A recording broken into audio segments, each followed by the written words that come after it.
আজকে আমরা কথা বলবো হচ্ছে আইসিটির চ্যাপ্টার 3 অর্থাৎ সংখ্যা পদ্ধতি এবং ডিজিটাল ডিভাইসের সংখ্যা পদ্ধতি পার্ট নিয়ে। তো এখানে সংখ্যা পদ্ধতি নিয়ে অনেক প্রিভিয়াস কথাবার্তা আছে, অনেক প্রিভিয়াস হিস্টোরি আছে। কত হাজার বছর পূর্বে রোমানরা তাদের সংখ্যা ব্যবহার করত, কত হাজার বছর পূর্বে প্রথম সংখ্যার ধারণা আসে, শূন্যকে আবিষ্কার করে যেমন ইন্ডিয়ার আবিষ্কার। এরকম অনেক প্রাথমিক আলোচনা আছে যেটা বইতে তোমরা পাবা। বোর্ড বইটা পড়বা, এখানে বোঝার কিছু নাই, বা জাস্ট পড়ে ইনফরমেশন গুলাকে গ্যাদার করবা। ইনফরমেশন যে পয়েন্ট গুলো আছে, কি পয়েন্ট গুলো, সেগুলো মনে রাখবা।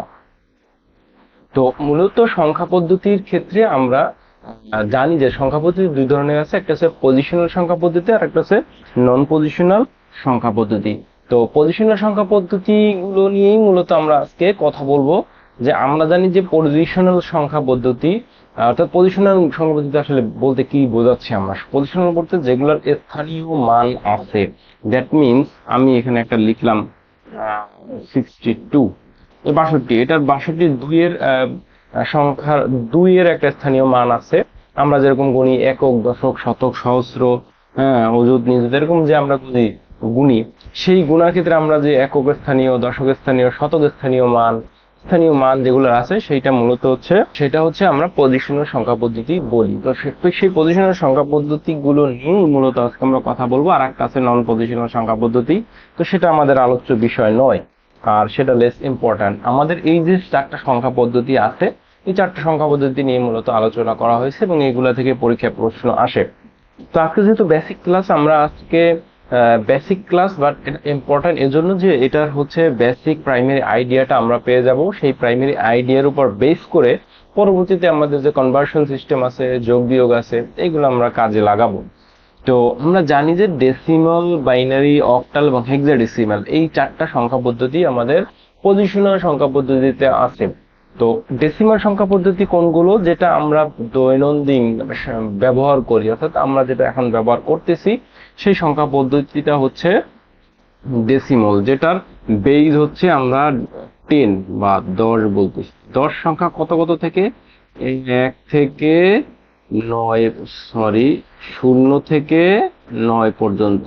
এখানে 0 কিন্তু একটা সংখ্যা। তো 0, আমি এটা ইংরেজিতে লিখি সুন্দরভাবে, ঠিক আছে। তো 10, তো 0 থেকে 9 পর্যন্ত টোটাল সংখ্যা হচ্ছে 10টা। এই 10টা সংখ্যা হচ্ছে আমাদের ডেসিমাল, এবং এই জন্য এটার বেজ 10। বেজ বলতে আমরা কি বুঝতেছি? বেজ হচ্ছে যে যেটার উপর ভিত্তি করে আমাদের এই পদ্ধতিটা তৈরি হয়েছে। যেমন আমি যদি বলি যে একটা বিল্ডিং এর বেজ হচ্ছে 4টা কলাম তার, তো সেই বেজ 4টা কলামের উপর বেস করে সে বিল্ডিং এর ছাদটা দাঁড়ায় আছে, তার মানে তার বেসটা হচ্ছে 4।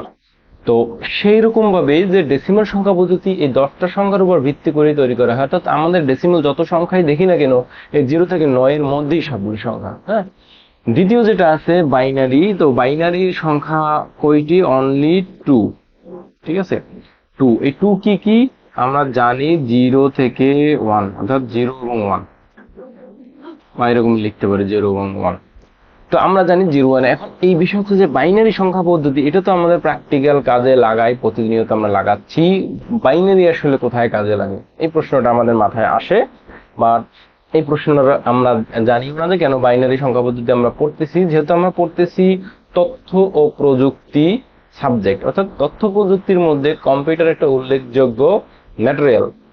তথ্য প্রযুক্তির সাথে অনেক ডিভাইসই তোমার হচ্ছে অ্যাটাচ, তার মধ্যে কম্পিউটার হচ্ছে মেজর ডিভাইস। তো কম্পিউটারের আমরা যাবতীয় যত হিসাব নিকাশ করি, যাই করি না কেন, কম্পিউটার কিন্তু তোমার সেই সংখ্যা, তুমি যদি দাও যে 10,000 সংখ্যা দিলা, বা দিলা হচ্ছে 446, জাস্ট একটা সংখ্যা ধরলাম, 446 সংখ্যাটা কিন্তু কম্পিউটার চিনে না। সে চিনে শুধু 0 এবং 1। কারণ কি? তার মধ্যে তার যে মেমোরি আছে, তার যে বিভিন্ন রেজিস্টার আছে, প্রসেসর আছে, সেই প্রসেসরে প্রসেস করতে পারে মাত্র 0 এবং 1 দিয়ে। এবং এই 0 আর 1 এর কোটি কোটি লক্ষ লক্ষ সংখ্যা মাধ্যমে, সাজানোর মাধ্যমে সে প্রসেস করে, এবং কয়েক মিলি সেকেন্ডের মধ্যে সেগুলা প্রসেস করে বিভিন্ন আউটপুট দিতে পারে। আমরা যে যদি একটা যোগের কাজ দেই, বা বিয়োগের কাজ দেয় বা যে কোনো কাজ দেয় সে 0 আর 1-এ কনভার্ট করে মূলত সে কাজটা করে থাকে।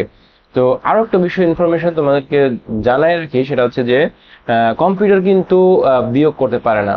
দ্যাট মিনস হচ্ছে তুমি যেটা দেখো বিয়োগ, আসলে সে করতেছে সেটা যোগ। সেটা আমরা পরবর্তীতে আসবো যে যোগে হচ্ছে 2 এর পরিপূরক পদ্ধতিতে কিভাবে যোগ করতে হয়। তো আমরা বাইনারি পাইলাম হচ্ছে 0 1 1। এখন বাইনারি আমরা বলছি যে বাইনারি কম্পিউটারে ব্যবহার করা হয়, কম্পিউটার বিভিন্ন প্রসেসিং এর জন্য 0 1 1 চিনে, সেজন্য বাইনারিতে 0 1 ব্যবহার করা হয়। তারপরে আসছে আমাদের অক্টাল। অক্টালে শুনি আমরা বুঝতেছি মানে অক্টাল মানে 8টা সংখ্যা আছে। তাহলে 0 থেকে কত হবে? 0 থেকে হবে 7 পর্যন্ত। ওকে, 0 থেকে 7 পর্যন্ত এই যে 8টা সংখ্যা, সে হচ্ছে অক্টালের বেজ। অক্টালের ভিত্তি হচ্ছে 8 এবং এটা 0 থেকে 7 আমরা যে নরমালি যেটা লিখি 0 থেকে 7 ডেসিমেলের মধ্যেও আছে। তারপরে এখন অক্টাল কোথায় ব্যবহার করা হয়? অক্টাল কম্পিউটার এবং মিনি কম্পিউটারের মধ্যে ইউনিক্স বেস বিভিন্ন যে অপারেটিং সিস্টেম আছে সেগুলোর মধ্যে অক্টালের ব্যবহার করা হয়ে থাকে। তারপরে আমাদের হচ্ছে হেক্সাডেসিমাল। হেক্সাডেসিমালে আমরা হেক্সা মানে আমরা জানি কত 6, আর ডেসিমাল মানে 10। তার মানে হেক্সাডেসিমাল মানে হচ্ছে আমাদের 10 আর 6 16, 16। তো হেক্সাডেসিমালে কি হয়? 0 থেকে 9, ঠিক আছে, অর্থাৎ অক্টালের মতো। তারপরে সংখ্যা মানে 0 থেকে অ্যাকচুয়ালি হয় 0 থেকে 15 পর্যন্ত। আমি এটাও লিখি 0 থেকে 15, এই টোটাল 6টা হয়। অ্যাকচুয়ালি এটা হয় 10 সংখ্যাটা আমরা লিখি এ, 11 সংখ্যা লিখি বি, তারপরে 12 সি, তারপরে ডি, তারপরে ই, তারপরে এফ। অর্থাৎ এইটা হচ্ছে আমার 15, আর এইটা হচ্ছে 10, 11, 12, 13, 14, 15। এখানে আমি লিখে দিলাম, ঠিক আছে।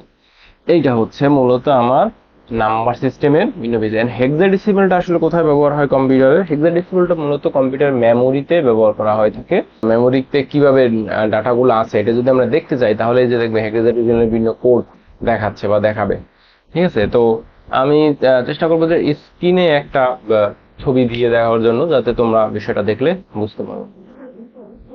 তো এটা হচ্ছে মূলত আমাদের 4টা নাম্বার সিস্টেমের প্রাথমিক আলোচনা। এখন এই না মূলত পরীক্ষায় আসবে কি? পরীক্ষায় আসবে হচ্ছে আমাদের এই যে নাম্বার সিস্টেম আছে, এই নাম্বার সিস্টেমের বিভিন্ন কনভার্সন। অর্থাৎ আমাদের দেওয়া থাকবে একটা সংখ্যা ডেসিমালে, সেই সংখ্যাটাকে আমার বাইনারি কনভার্ট করতে হবে, আবার বাইনারি থেকে ডেসিমেলে করতে হবে, আবার অক্টাল থাকবে, আবার হেক্সাডেসিমাল থাকবে। তো হেক্সাডেসিমাল অক্টালে থাকলে আবার একটা কাজ করতে হয়, সে কি করতে হয়? এইটা এখানে আসতে হয়, তারপর এখানে আসতে হয়, ঠিক আছে। এই যদি আমি এখান থেকে একটা কনভার্ট করতে দেই, তাহলে সে বাইনারি করবে, তারপর অক্টাল করবে। আবার অক্টালের ক্ষেত্রেও সেম, অক্টাল আগে বাইনারি করবে, তারপর হেক্সাডেসিমাল করবে। এটা সহজ হয়। তো সেটা আমরা যখন কনভার্সন করব, তখন তোমরা দেখলে বিষয়টা ক্লিয়ার হবা বা বুঝতে পারবা। তো এটাই ছিল মূলত প্রাথমিক আলোচনা। আর বইতে ডিটেলস রিডিং আছে, তোমার রিডিং গুলো একটু পড়বা, পড়লে আরো যে হিস্ট্রি যেগুলো আমি স্কিপ করে গেছি, সেই হিস্ট্রি গুলা তোমরা দেখলে বুঝতে পারবা বা পড়তে পারবে, সেখান থেকে এমসিকিউ আসতে পারে। বাট অ্যাকচুয়ালি আমাদের আসল যে বিষয়, বোঝার বিষয়, সেটা এখান থেকেই শুরু হবে। তো সবাই পরের লেকচার পর্যন্ত ভালো থাকবা, সুস্থ থাকবা। আসসালামু আলাইকুম।